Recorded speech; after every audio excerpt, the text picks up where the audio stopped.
Hello everyone, I am Jyoti Jha and welcome to NCERT the mind. तो आज हम लोग पढ़ेंगे क्लास 4 की ईवीएस वर्कबुक चैप्टर 23 पोचमपल्ली। तो चलिए पढ़ना स्टार्ट करते हैं। आप भी अपना वर्कबुक निकालिए और मेरे साथ साथ बनाना स्टार्ट कीजिए। समरी ऑफ द लेसन, पहले समरी देख लेते हैं। Vani and Prasad are weavers who live in Muktapur village in the Pochampalli district of Andhra Pradesh. तो वाणी और प्रसाद वे लोग वीवर्स हैं। तो वे आंध्र प्रदेश के पोचमपल्ली डिस्ट्रिक्ट के एक मुक्तापुर विलेज में रहते हैं। The cloth that they weaves is called Pochampally. तो वे लोग जो क्लॉथ वीव करते हैं, जो बुनाई करते हैं, उसे पोचमपल्ली कहते हैं। They have learned this skill from their parents. तो उन्होंने ये स्किल को सीखा है अपने पेरेंट्स से। The whole family works together to make saris, cloth, seats etc। तो पूरा फैमिली साथ साथ काम करते हैं। तो वे लोग साड़ीज़, क्लॉथ, सीट्स और भी बहुत सारी चीज़ बनाते हैं। Through their traditional craft they have made their district famous throughout the world. जो ट्रेडिशनल क्राफ्ट है, तो वे उनके डिस्ट्रिक्ट को वर्ल्ड फेमस बनाते हैं, यानी कि पूरे वर्ल्ड में उनका डिस्ट्रिक्ट जो है वो जाना जाता है इस ट्रेडिशनल क्राफ्ट की वजह से। Big shopkeepers give weavers very little money for their sarees, but they themselves sell the sarees at high prices। जो बिग शॉपकीपर होते हैं वो वीवर्स को बहुत ही कम पैसे देते हैं साड़ीज़ के लिए, लेकिन वही वो खुद उसे जब सेल करते हैं तो वो हाई प्राइस में सेल करते हैं। That is why many weavers are giving up their family profession and living their villages to work in big cities. तो यही कारण है कि वे लोग जो हैं अपने फैमिली प्रोफेशन को छोड़ के और वो लोग गांव को छोड़ के बिग सिटीज़ की तरफ चले जाते हैं। ठीक है, इस काम को करने के लिए वो लोग बिग सिटी चले जाते हैं। तो ये आपका समरी कंप्लीट हो चुका है। तो अब हम लोग क्वेश्चन आंसर कर लेते हैं। Answer the following questions. How did Pochampally cloth get its name.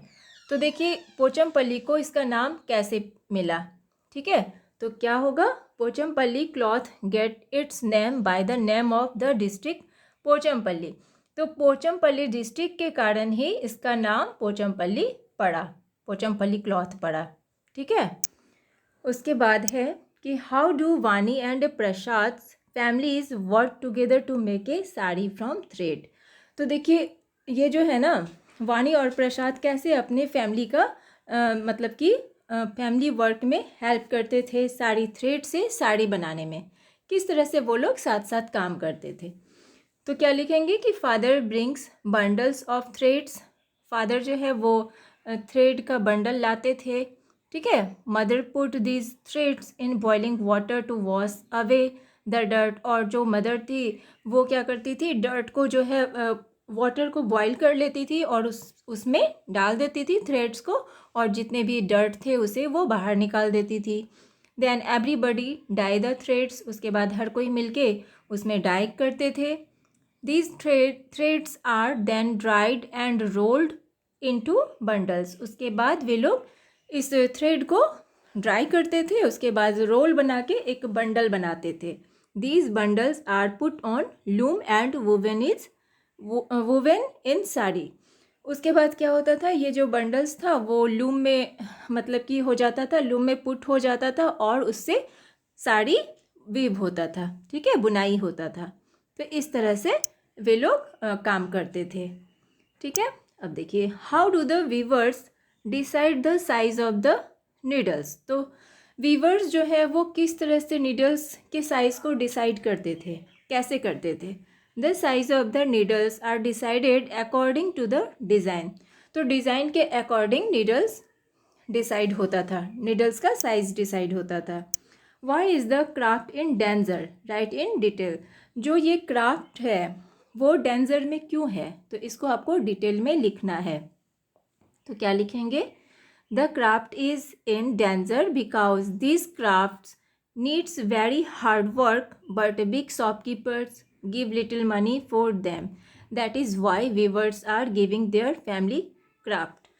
तो देखिए वो इसलिए ये जो क्राफ्ट है वो डेंजर में है क्योंकि इसमें बहुत ज़्यादा मेहनत है और इतना ज़्यादा मेहनत के अनुसार उन्हें जो है बिग शॉप कीपर जो हैं वो पैसे नहीं देते हैं, बहुत कम पैसे देते हैं।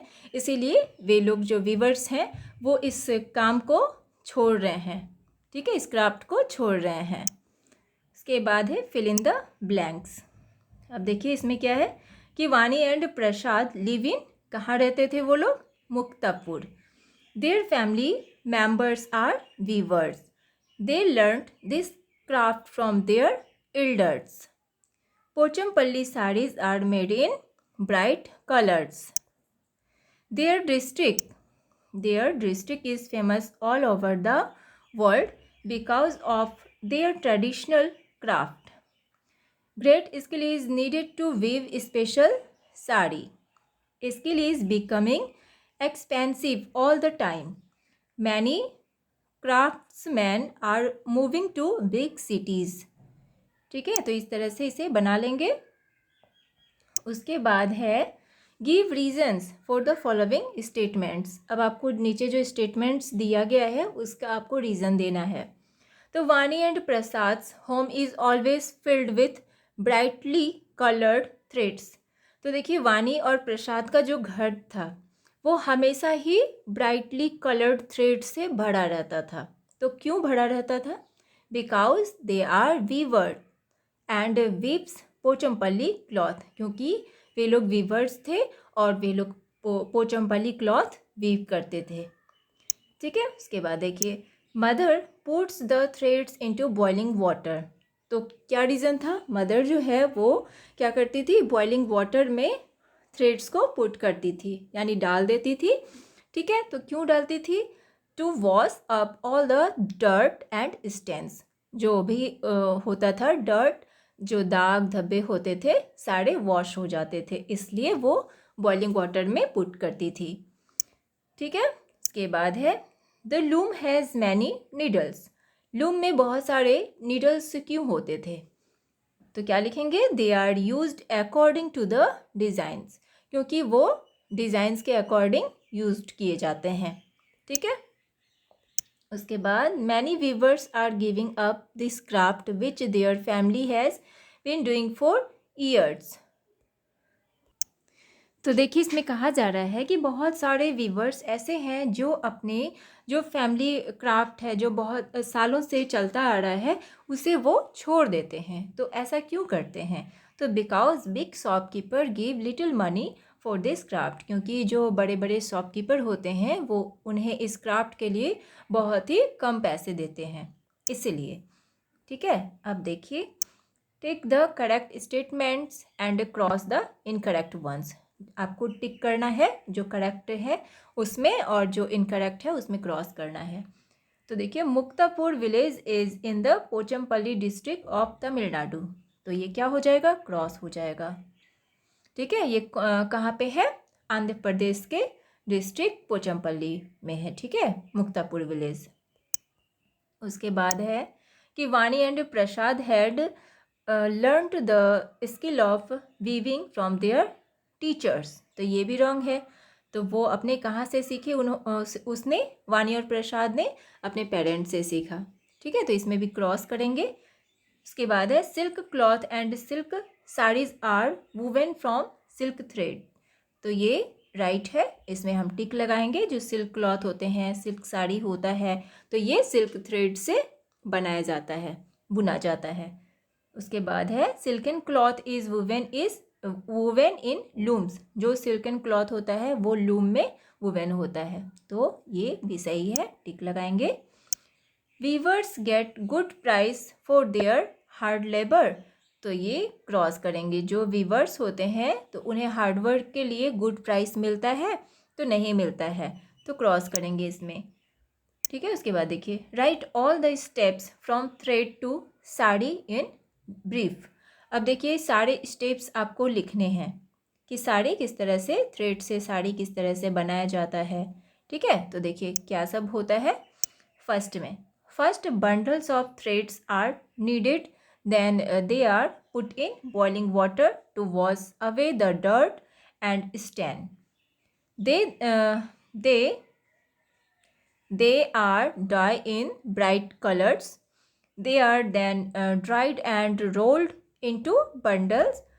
These bundles are put on looms and the sari is woven. ठीक है, तो इस तरीके से इसे बनाया जाता है। तो इसे आप इस तरह से बना लेंगे। उसके बाद है अब एक्टिविटी पेज। तो इसमें देखिए क्या करना है। Collect pieces of different types of clothes and paste them below. Also right the type of the cloth. अब यहाँ पे आपको बहुत सारी डिफरेंट टाइप्स के क्लॉथ्स को के पीसेस को कलेक्ट करना है। ठीक है, और उसे आपको नीचे यहाँ पे जो यहाँ पे लिखा हुआ है, यहाँ पे आपको जगह जो खाली जगह है वहाँ पे आपको पेस्ट करना है। और आपको उसका नाम भी लिखना है कि किस तरह का क्लॉथ है, वो कौन सा है। जैसे कि अगर यहाँ पे आप ले लेते हैं कोई भी, जैसे कॉटन क्लॉथ है, छोटा सा आपको पीस लेना है। कोई भी आपके घर में होगा छोटा छोटा अलग अलग तरह का पीस लेना है। यहाँ पे आप इसे पेस्ट करेंगे। जैसे यहाँ कॉटन का हो गया, यहाँ पे सिल्क का हो गया, और यहाँ पे खादी का हो गया। ठीक है, और जैसे कि यहाँ पे सिंथेटिक हो गया, वुलन हो गया, और बहुत सारे होते हैं जो क्लॉथ्स। ठीक है, तो सारे आप ले लेंगे जो भी आपके पास अवेलेबल हो, और यहाँ पे उसका नाम लिखेंगे। जैसे यहाँ कॉटन क्लॉथ है तो यहाँ पे आप कॉटन लिखेंगे, यहाँ सिल्क का है तो नीचे सिल्क लिखेंगे, खादी है तो खादी लिखेंगे। ठीक है, तो इस तरह से आप इसे बना लेंगे। एक्टिविटी है, तो ये आपको कैसा लगा पढ़ के मुझे ज़रूर बताइए। और अच्छा लगा हो आपको मेरा पढ़ाना तो मेरे चैनल एनसीईआरटी द माइंड को लाइक सब्सक्राइब कीजिए, और पास में दिए गए बेल आइकन को भी प्रेस कर दीजिए, ताकि एनसीईआरटी से रिलेटेड हर वीडियोज़ आपके पास समय से पहुंचती रहे। और आपको जहाँ कहीं भी समझने में परेशानी हो रही हो तो आप मुझसे कमेंट के द्वारा भी पूछ सकते हैं। तो चलिए मिलते हैं अब हम नेक्स्ट वीडियो में। तब तक के लिए bye, take care, thanks to watch my video.